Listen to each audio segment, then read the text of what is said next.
السلام عليكم، مرحبا بكم معايا في فيديو جديد، وصفة جديدة. ان شاء الله يلقاكم الفيديو في احسن الاحوال يا رب.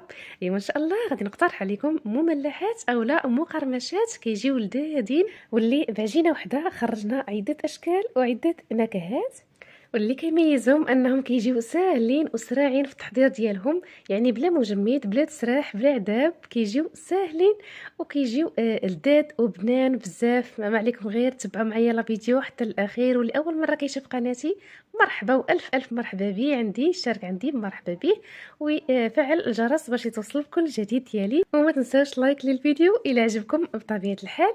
وندوزو للمكونات وطريقه التحضير، ما نطولش عليكم وفرجه ممتعه.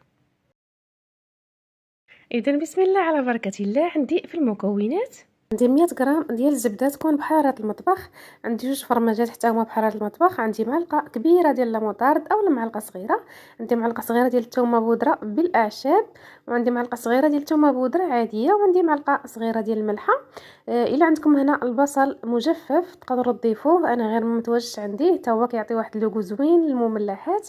عندي اصفر بيضه، عندي نصف خماره اولا بيكين باودر تقريبا 4 غرام، واصفر بيضه، وعندي ربع كاس من الزيت، وعندي ياغورت من الاحسن يكون مسوس، انا غير متوفرش عندي وما درتوش، والدقيق حسب الخليط. صافي هنا ناخذ هاد المكونات هادو نخدمهم مع بعضياتهم مزيان حتى كيتخدموا وحتى كيوليو يعني بحال شي كريمه. كيف ما كتشوفوا ضروري نخدموا ديك الزبده في الاول.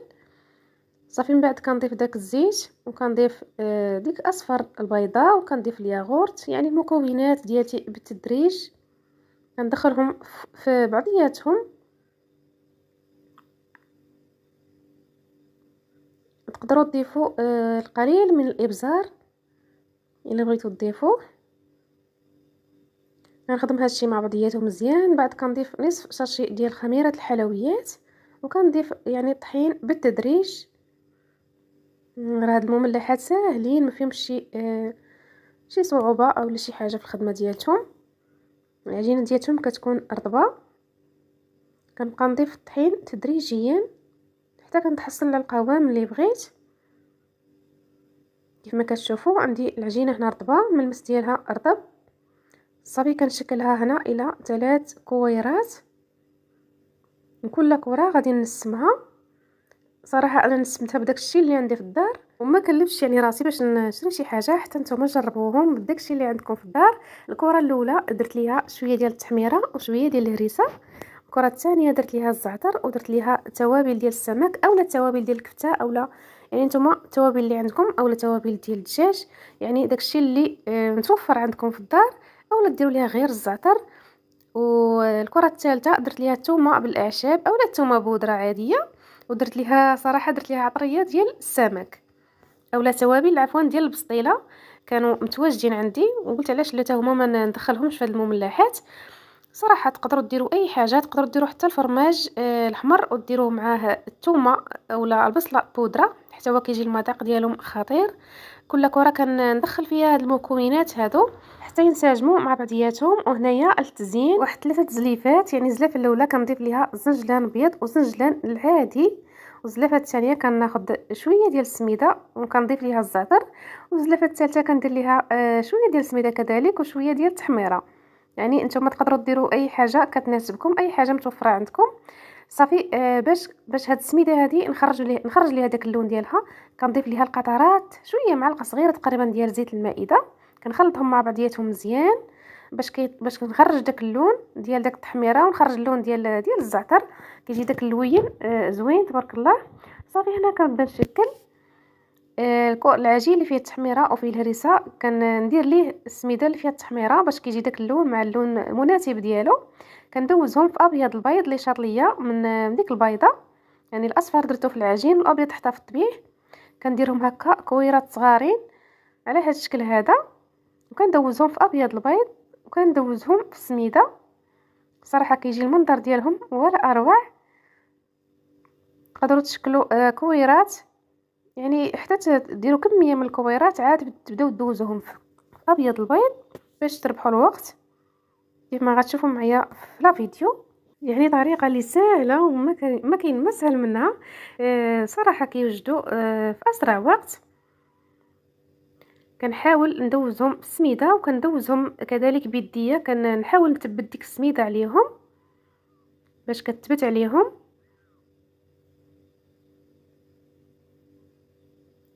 كيجيو منسمين وكيجيو بنانين. ما تنساوش بداك اللايك، راه كتنساوه ليا دائما اخواني اخواتي، فضلا منكم وليس امرا. هبطوا ديروا داك اللايك، ولا ما كنتوش مشتركين واول مره كتشوفوا هذه القناه فاشتركوا عندي. مرحبا بكم. الى عجبكم المحتوى بطبيعه الحال اشتركوا عندي. مرحبا بكم. صافي غادي نكمل بنفس الطريقه. تقدروا يعني تشكلوا عده كويرات عاد دوزوهم في ابيض البيض باش كتربحوا الوقت بهذا الشكل هذا. يعني شكلوا عدة كويرات عاد دوزوهم دفعة واحدة. طريقة اللي عملية وسريعة كيف ما كتشوفوا. وهذيك الشكل ديال السميدة بالتحميرة يعني جا الشكل ديالو جميل بزاف. يعني جاني انا شبه ليا بحال ديك الفاكهة ديال شنو كتسميوها ديال ساسنو. صراحة جات الشكل ديالها يعني والحجم والشكل جا بحال الساسنو. وقولوا لي في التعاليق شنو كتسميوها نتوما في المنطقة ديالتكم. هاد الاشكال هادو يعني جاو تماما بحال ديك الفاكهه في الحجم ديالها. صراحه الحجم هو هذاك. خاصكم يعني ما تكبروهمش عاوتاني وما تصغروهمش عاوتاني بزاف، يعني الحجم ديالهم يكون متوسط. صافي كنستمر بنفس الطريقه حتى كنسالي الكميه كامله اللي عندي. وفي هذا الاثناء راني سخنت الفران ديالي مزيان مزيان. وهذا هو يعني الطاوه اللي تحصلت عليها. وتبقات لي واحد طاوه صغيره. كنسخن الفران مزيان. راه السر ديالهم هو الطياب. سخنوا الفران مزيان مزيان ونقصوا ليه العافيه وخليوهم يطيبوا على خاطرهم. يعني باش ما كيجيكمش خضرين من الوسط. خليوهم يطيبوا على خاطرهم حتى كيطيبوا. وعاد كتهبطوهم لتحت يعني العافيه تكون فوق منهم باش يعني غير كيقبضوا راسهم وصافي ماشي كيتحمروا. كيف ما كتشوفوا هنا راه خرجتهم من الفران. وعلى فكره راه ما كيتنفخوا ما والو، راه كيبقاو في الحجم ديالهم. ما تخافوش انهم يتنفخوا ولا يلتصقوا ولا شي حاجه. راه كيبقاو في الحجم ديالهم. يعني كيجيو هماويين في الحظه ديالتهم وفي الشوفه ديالتهم وفي المذاق كذلك. فنتمنى انكم تجربوهم وينالوا الاستحسان ديالكم وينالوا اعجابكم، وتردوا لي في التعاليق وشاركوا الفيديو مع الاهل والاحباب باش تعم الفائده وسمعوا معايا القرمشه. وهذا هو الشكل ديالهم النهائي. قدمتهم هنا معكم في هاد الزليفات هادو اولا في كؤوس، يعني التقديم كيبقى لكم اختياري. قدمتهم معكم على هذا الشكل هذا. اتمنى يعجبكم وما تبخلوش عليا بلايكاتكم وتشجيعاتكم ليا دائما. وكنشكركم بزاف بزاف على دعمكم المستمر وعلى تعليقاتكم المحفزه ليا دائما اللي كتخليني انني نزيد نعطيكم المزيد من الوصفات. وهنا قسمت معكم كلهم، قسمتهم باش تشوفوا معايا كيفاش كيجيو مقرمشين وكيجيو هشاش من الداخل وكيجيو البنه ديالهم يا سلام. وهنا وصلنا لنهايه الفيديو. كنضرب لكم موعد الفيديو قادم وصفه جديده بحول الله. دمتم في رعايه الله وحفظه والى اللقاء.